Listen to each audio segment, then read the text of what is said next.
சரியா? நாங்க பேசினது வந்துட்டு எந்த அரசியலை பத்தியுமே கிடையாது. 40 உயிர் போனது மட்டும்தான் நாங்க பேசினோம். அதுக்கு அதுக்கு வந்துட்டு உங்களுக்கு எவ்வளோ பேமெண்ட் கொடுக்குறாங்க, யார் எந்த கட்சி, டிஎம்கேலேருந்து உங்களுக்கு எவ்வளோ பேமெண்ட் வாங்குனீங்க, அந்த மாதிரி அவங்க தான் கொடுத்து பேச சொல்கிறாங்க. அது என்ன தப்பு நடக்கல, இந்த தப்பு நடக்கல, அது மாதிரி கொடுத்து பேசுங்கன்னு நிறையா வீடியோவுக்கு அவங்க காசு கொடுக்குறாங்க.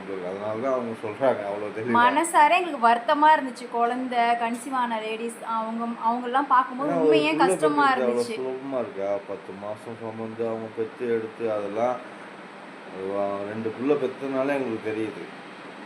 அதெல்லாம் அனுபவிச்சாதான் உங்களுக்குலாம் புரியும். உங்கள் தாய் தாப்பன் கூட பிறந்தவங்க பொண்டாட்டி அவங்கள பார்த்து கஷ்டப்படுங்க, ஃபஸ்ட்டு பரிதாபப்படுங்க, எல்லாம் செய்யுங்க. மற்றவங்கள பார்த்து இது பண்ணுறதுக்கு வேலை கிடையாது யாருக்குமே. அதே மாதிரி ஒழுங்காக பேசினா ஒழுங்காக எல்லாத்துக்கும் பேசுவோம். இன்னமும் எனக்கு ஆதங்கமாக தான் இருக்குது. ஏன்னா 40 உயிருங்கிறது பற்றி யாருமே நான் இப்போ பேசுகிறேன், நேற்று நான் அரசியல் பேசுகிறேன், இன்றைக்கி நான் பேசுகிறேன். ஆனால் விஜய் ரசிகர்கள் இருக்காங்க. விஜய் ரசிகர்கள் விஜய் என்ன பண்ணாலும் பிரச்சனையே இல்லை, அவர் என்ன வேணால் பண்ணட்டும், ஆனால் ஆட்சிக்கு மட்டும் வரணும் அப்படிங்கிறத நான் அவங்க அனுப்பின மெசேஜ்லேயே நான் பார்த்து கண்டுபிடிச்சிட்டேன். அப்படி என்ன ஆட்சிக்கு வரணும்னு எனக்கு ஒன்றும் புரியல. ஒரு கூட்டம் நடக்குது, நெரிசல் நடக்குது, மக்கள் செத்து போகிறாங்க, இறந்து போகிறாங்க, மூச்சு திணறல் ஏற்படுது. அந்த இடத்துல அவர் இல்லாமல் உளுந்தடிச்சு ஓடுறாரு. ஃப்ளைட் ஏறி அரசியலுக்கு வரத்துக்கு முன்னாடி நிற்க முடியாமல் ஓடுறவர் கட்சியில் நின்னாக்கா எப்படி நிற்பார்? இவர் நம்பி எப்படி ஓட்டு போடுறது?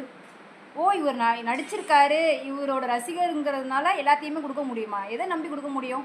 ஸ்பாட்டுக்கே வரல. 3 நாள் ஆகுது. இப்ப கூட என்ன இதுன்னு அந்த வீட்டுல போய் பார்க்கல, கேட்கல, ஒண்ணுமே இல்ல.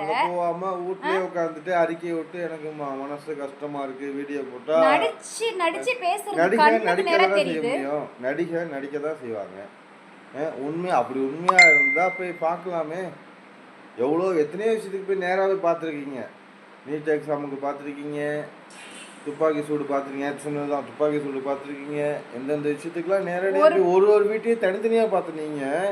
இங்கே ஏன் போக மாட்டீங்க?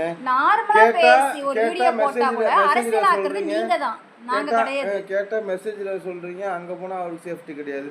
இத்தனை கோடி ரசிகர் வச்சிருக்காரு, அவருக்கா சேஃப்டி கிடையாது? என்ன சார் கதை விடுறீங்க?